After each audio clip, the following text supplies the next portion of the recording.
Let me first ask you, there's a lot of concern in academic circles about the way the Modi government has treated institutions like Jawaharlal Nehru University or bodies like the Indian Council for Historical Research or the Indian Council for Social Science Research. Do you share those fairly widespread concerns? I do. Why is this being done? Why are they dismantling institutions and why are they interfering with academic programs? What's your answer? My answer is that it's all tied up into this ultimate goal which the RSS BJP has, which is that of converting this country to a Hindu Rashtra. They have been saying this quite openly, that ultimately this country has to be a Hindu Rashtra. Now, can I say something about how I see Hindu Rashtra? Because I think it does tie up a little bit with why I'm so concerned. To begin with, it is a theory that was propagated fully in the 1930s. It is rooted completely in two things.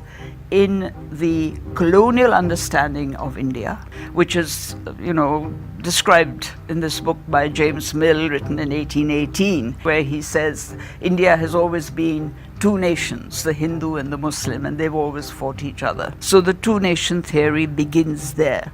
And the two-nation theory is absolutely the foundation of the idea of Hindu Rashtra. The second big impact on the RSS was their association with European fascism. And their leaders have said and written about it that they were deeply impressed by Mussolini and the Italian fascists, and they were going to organize the RSS on those lines, which is probably why it's so well disciplined and well organized. How do you view the changes they're bringing to school textbooks? Why does that worry you, and why are you so strongly opposed to it? Because it's fundamental. If you can change the textbooks, particularly in history, you can then justify your theory of converting India into a Hindu Rashtra. It's very dependent on history, because the thing is that the characteristics of the Hindu Rashtra are that the primary citizen is the Hindu, and the Hindu is defined as being the person whose ancestors were born in India and whose religion originated in India. So that cuts out everything like the Christians, the Muslims, the Parsis, and so on. Should I give you some examples? Please do. All right. Their argument is that the Aryans all originated in India because Vedic religion is the foundation of Hinduism. It cannot have come from outside. It has to be originated in India. Now, this goes against the evidence that we're getting, linguistic, archaeological, and recently there's been a lot of genetic evidence too. And they disregard it completely. Then you have another example. The Qutub Minar, they say, was built by Samudragupta. Now, that is 700-800 years before the Qutub was actually built. No evidence whatsoever of even the temple on the basis in the area where the Qutub has been built. Even that temple is not of the Gupta period. It's quite clearly of the medieval period. The Modi government believes that in fact JNU is a bastion of left-wing extremism. You know that university, you've known it for nearly 50 years. Do you accept that characterization of JNU? No, of course not. I mean, this is highly political and completely without any basis. When we started JNU, we had in mind the fact that it had to be academically of a very high standard, so that internationally too it would be recognized. We were very concerned it should be a place where everything is open to debate and discussion. And if it was in classrooms, it would be outside, it would be in the dhabas. This went on. And the third thing was that we wanted to recruit students right down the social scale. Because we know from educational theory that the wider your catchment area for students, the better you get in terms of brighter students. NDA 1 started attacking us. I was called an academic terrorist, which amused me enormously, because I thought this was really quite a funny phrase. NDA 2 has been much more systematic. It's not just attacking JNU, but it's attacking all the universities where the social sciences have been strong. Why?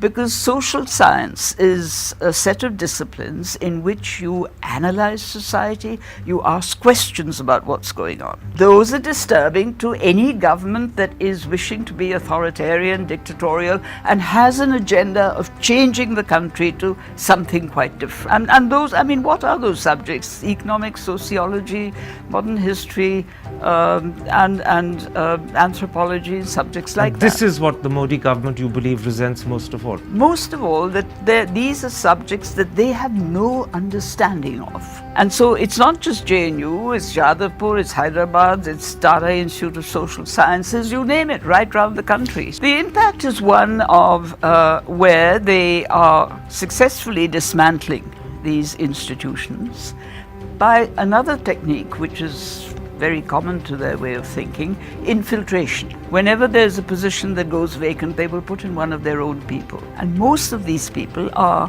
I'm sorry to say, discipline-wise substandard, because they haven't been exposed to the kinds of intellectual challenges that other people have been exposed to. So they brought inferior people So they brought inferior people in the belief that these are supporters, but they're actually academically inferior. Academically inferior, and therefore you have a falling of standards in the institution. So these institutions have suffered intellectually. So intellectually, one is very frightened that if an institution like JNU doesn't put up a really strong fight to defend its intellectual rights and its rights as a body of faculty and students, it will become a substandard university. So the very raison d'etre of something like JNU could be under threat. It could be under threat, yes. It is under threat.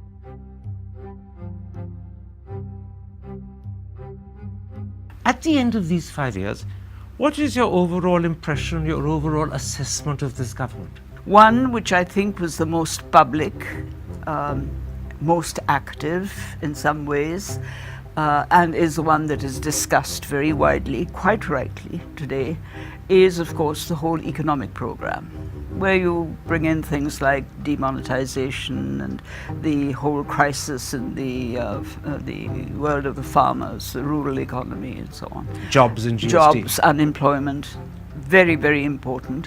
What was held out as a promise and what didn't fructify. The second category, I think, is that of the Hindutva program and the movement much more directly towards Hindu Rashtra, where I would include things like the failed activities, Ghar Wapsi, Love Jihad, which worked up to a point and then of course couldn't go on. I mean, you can convert somebody to being a Hindu in religion, but what about his caste? But where they have succeeded in creating terror of the worst kind is in the Goraksha program, where the whole business of beef eating and slaughtering cows and so on. And they've succeeded to the extent that they have managed to alienate the minorities. And the third area? The third area, which is not widely discussed, which is of great concern to people like myself, is the area of the constrictions on free speech, the arrest of ordinary people, academics, lawyers, poets, writers, accusing them of being activists, putting them into jail without a proper trial, without the evidence being brought forward. That's one aspect of it. The constriction on publications, on films, censorship of films and so on. And worst of all, the dismantling of institutions concerned with education.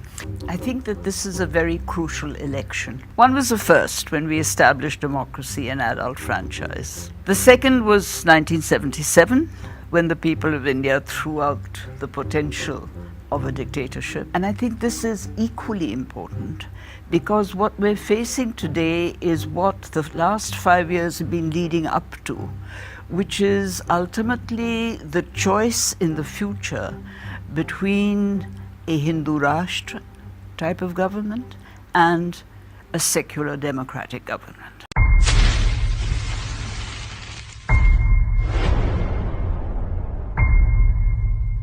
कभी-कभी लगता है कि अपन ही भगवान है।